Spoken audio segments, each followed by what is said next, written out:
একজন police officer অন্ধকার ঘরে টেবিল ল্যাম্প জেলে একটা চিঠি লিখছিল। এরপর সে পাশের রুমে এসে গলায় কাপড়ের ফাঁস লাগিয়ে ঝুলে পড়ে। আর তার ছটফট করতে করতে মারা যাওয়ার দৃশ্যটি ওই রুমের ভেতরে থাকা কয়েকজন লোক দেখছিল। এখান থেকেই সিন 8 মাস পরে এক পুলিশ স্টেশনে শিফট হয়। পুলিশ স্টেশনের সামনে হঠাৎ করেই একটা বাস এসে দাঁড়ায়। পুলিশ বাসের কাছে গেলে জানতে পারে ওই বাসের ভেতর এক বৃদ্ধার সোনার চেন চুরি হয়ে গেছে। আর ওই বৃদ্ধা দুজন মহিলার উপরে তার চেন চুরির দোষারোপ লাগায়।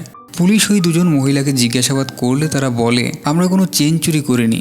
এরপর পুলিশ তাদেরকে চেক করলেও তেমন একটা কিছু খুঁজে পায় না। তখনই স্টেশনে আসে এসআই হরিশঙ্কর।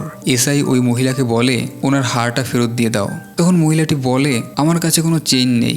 হরিশঙ্কর তখন অনেক রেগে গিয়ে ওই মহিলার চুলের মুঠি ধরে। মহিলাটি হরিশঙ্করকে শাসিয়ে বলে, আমি কিন্তু প্রেগনেন্ট। যা শুনে হরিশঙ্কর আরও রেগে যায় এবং সজোরে মহিলার পেটে একটা লাথি মারে। এই সমস্ত দৃশ্য দেখে পাশের মহিলাটি বলে, স্যার চেনটা আমার কাছে আছে। মহিলাটি তাড়াতাড়ি চুরি করা চেন বের করে দেয়।